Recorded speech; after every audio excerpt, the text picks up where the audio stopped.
امی نے بھاری بھرکم 2 بیگ دیکھے تو کہا ربیہ بیٹی کتنے دن کے لیے جا رہی ہو؟ یہاں سب اداس ہو جائیں گے، جلدی آ جانا۔ جی جلدی آ جاؤں گی، ربیہ نے جواب دیا۔ امی مسکرا دیں۔ اچھا خیر سے جاؤ۔ دروازے تک سب اللہ حافظ کہنے آئے۔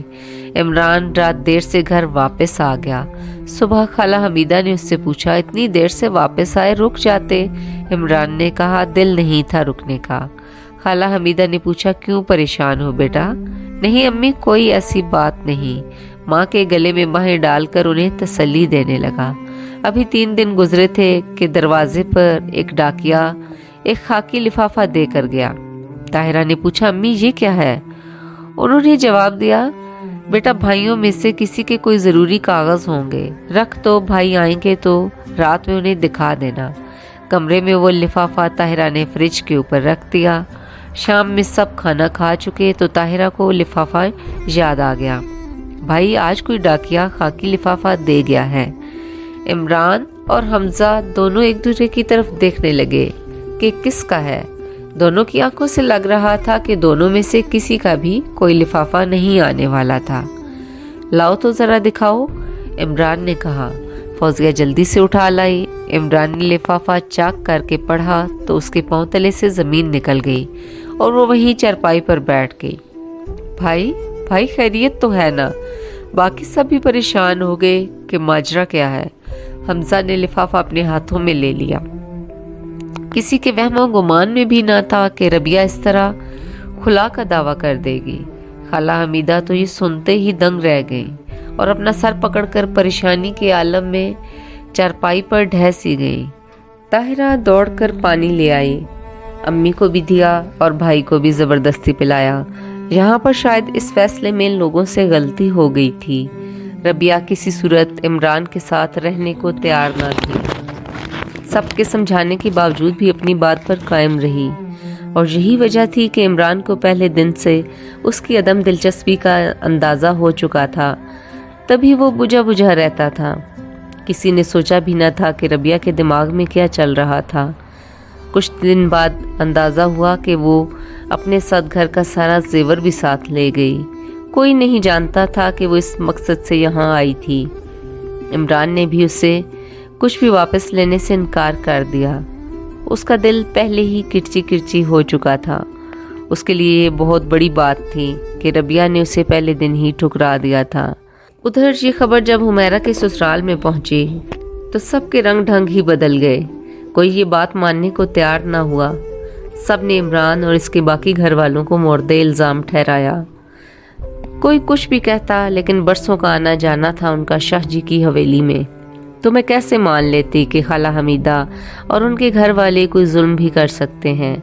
اس واقعے کے 8-9 ماہ بعد حمیرہ اپنے سسرال رہی۔ اس کی زندگی اجیرن ہو گئی۔ بات بات پر اسے تانے دیے جاتے اور اسے یہ برداشت نہ ہوتا کہ کوئی اس کے بھائی اور گھر والوں کو الزام دے۔ ایسا گناہ جس میں حمیرہ کا کوئی حصہ نہ تھا، اس کی سزا بھی اس کے سسرال والوں نے اسے دی اور گھر سے نکال دیا۔ ایسے میں خالہ حمیدہ پر ایک اور قیامت ٹوٹ پڑی۔ پہلے بیٹے کا اور اب بیٹی کا گھر ٹوٹنے جا رہا تھا۔ 1 ماہ بعد حمیرہ کے گھر میں بیٹے کی پیدائش ہوئی۔ خالہ حمیدہ نے جھٹ پٹ فون گھما کر حمیرہ کے سسرال اطلاع دی کہ شاید یہ خبر سن کر وہ دوڑے چلے آئیں، لیکن ان میں سے کوئی نہ آیا، بلکہ کچھ دن بعد طلاق کا نوٹس بھیج دیا۔ حمیرہ کے ساتھ طاہرہ، فوزیہ اور خالہ حمیدہ سب کا رو رو کر برا حال تھا۔ امی بھی صبح سے خالہ حمیدہ کی طرف ہی تھیں۔ ان کے گھر میں تو ماتم کا سما تھا۔ امی اپنے گھر سے کھانا بنا کر لے گئیں، سب کو زبردستی کھلایا۔ شاہ جی اور سب محلے کے لوگ ان کے دکھ میں شریک تھے، لیکن ظاہر ہے وقت کے ساتھ سب اپنی اپنی زندگی میں مگن ہو جاتے ہیں۔ وقت بدل چکا تھا، خوشیوں کی جگہ غموں نے لے لی تھی۔ اب بھی خالہ حمیدہ شاہ جی کی حویلی آتی، لیکن دکھ سکھ کر کے واپس چلی جایا کرتی۔ 2 سال بعد خالہ حمیدہ کے خاوند کا انتقال ہو گیا۔ گھر کا ویرانہ مزید بڑھ گیا۔ اب اس بات کو 10 سال گزر گئے۔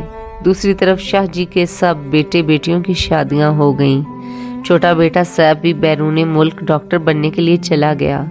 خالہ حمیدہ نے بڑے بیٹے اور بیٹی کی شادی کی ناکامی کے بعد